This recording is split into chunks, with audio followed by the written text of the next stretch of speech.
পুরনো জিনিসপত্র নতুনের মতো উপস্থাপন করলে তার কদর বেড়ে যায় 100 ডিগ্রি। আসসালামু আলাইকুম রহমতুল্লাহ। টুক করে ওই পুরনো ফিয়ারাটা ওই এক সপ্তাহ ধরে ফ্রিজের মধ্যে গড়ছিল, 1 সপ্তাহ কি 15 দিন তাকার কলাই জানে সেই গড়াচ্ছে তো গড়াচ্ছে, কেউ খাচ্ছে না। তা ভাবলাম দেখি এর নতুনের মতো উপস্থাপন করি, এর সিলে দেখো চকমক করে ফেলাইছি, ওর সাথে কটা কামরাঙা নিচ্ছি। আহানে শীতকালে ভিটামিন সির অভাব হয়, তাই তিবিলে ওই যে জ্বর ঠুসা হয়, যে ঠোঁটের উপরে গা হয়, অল্প একটু জ্বর হবে এত বড় একটা গা হয়ে বসে থাকবে। তা ভাবলাম যে ওইসব হওয়ার আগে আমি কয়টা ভিটামিন সি নিজের ভিতরে আইনিয়ে নিই, না হলে আমার কোন সময় আবার ওইসব হয়ে পড়ে থাকবে না, ওই জট্টুসা মশা ওইসব আমার ভালো লাগে না। একদম মুহির সামনে একটা এত বড় একটা গা হয়ে পড়ে থাকলে দেখতে কত বিশ্রী লাগে না। তাই আমি শীতকালে এই যে প্রস্তুতি নিচ্ছি, ভিটামিন সির কোনো অভাবতি দেবো না যদি আল্লাহ না চায়। তাইতে বলি আমি পেহারাডারে মোটো ফেলিনি, ওরে শুইলে চাইলে একদম নতুন বানাই নিছি। সাথে নিছি 5-6টা কামরাঙা কডারে ভালো মতন একদম বেসিংয়ের মধ্যে ধুয়ে একদম ডুলে ধুয়ে নিছি। ওর গায়ে যদি কিছু থায়ে তাহলে চলে যাবে না। ধুয়ে পাইকলে এরে নিয়ে আসলাম একটা প্লেটের মধ্যে, নিয়ে এর এই যে শিরমির আছে না, এই শিরমিরগুলোরে কাটে ফেলাবো। এই যে একটা প্লেট নিলাম, সাদা ধবধবে প্লেট, তার মধ্যে চাকু দিয়ে ওর পুঙা আর মুখ কাইটে শির কডারে ভালো মতন করে চাইছি সব ফেলাবো। ওই 5টা কামরাঙা নিছি, তা 5টা কামরাঙারই শির ফেলাই দেবো।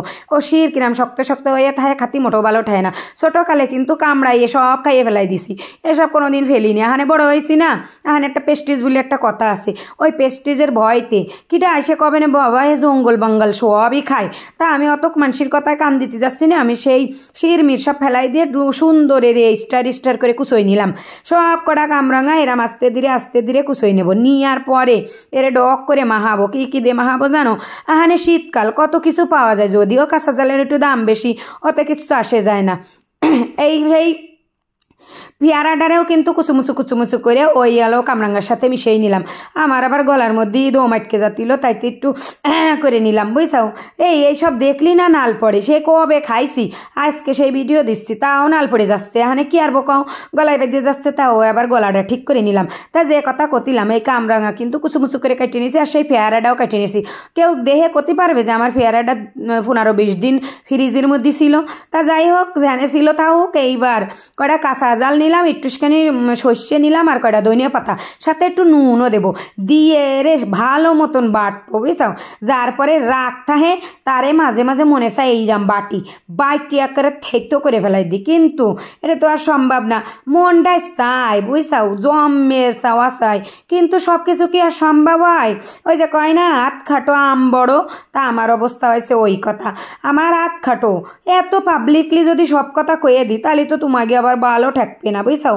তা আমি আর অত ক্ষতি যাচ্ছি না, কারে শেষ পানে যে সময় টাইম হবে না তারে। তা সেই বাইটে ফেলাইছি, বুঝছাও, সেই এই কাঁচা জাল দিয়ে সেই কি যেন কয় ওরে শস্য দৈনের পাতা সব একসাথে বাটিছি। বাইটে আর একটু নুন কম ছিল, তাই দিয়ে এইবার ভালো মতন ভটকায় এডেরে মাহাই ফেলাই দিচ্ছি। মাহাই যে সময় সব কিছু মিশে যাবে সেই সময় এরম নুনি খাইয়ে দেখবো, যদি নুন কম থাকে তাহলে একটু নুন দেবো। কিন্তু আমি মেলা দিন আগে খাইলাম, বুঝছাও। আমার মনে হয় তোমরাও এই জিনিস মাহাতি পারো। আমার কিন্তু নাল পড়ে যাচ্ছে। এই ভিডিও দেখে তোমাদের কয়জনের কয়বার ডোক গিলে স্যাপ খাওয়া লাগেছে আমার একটু কইও। আর আমার যে এইসব এত পছন্দ, তোমাকে কার পছন্দ তাও কইও কিন্তু।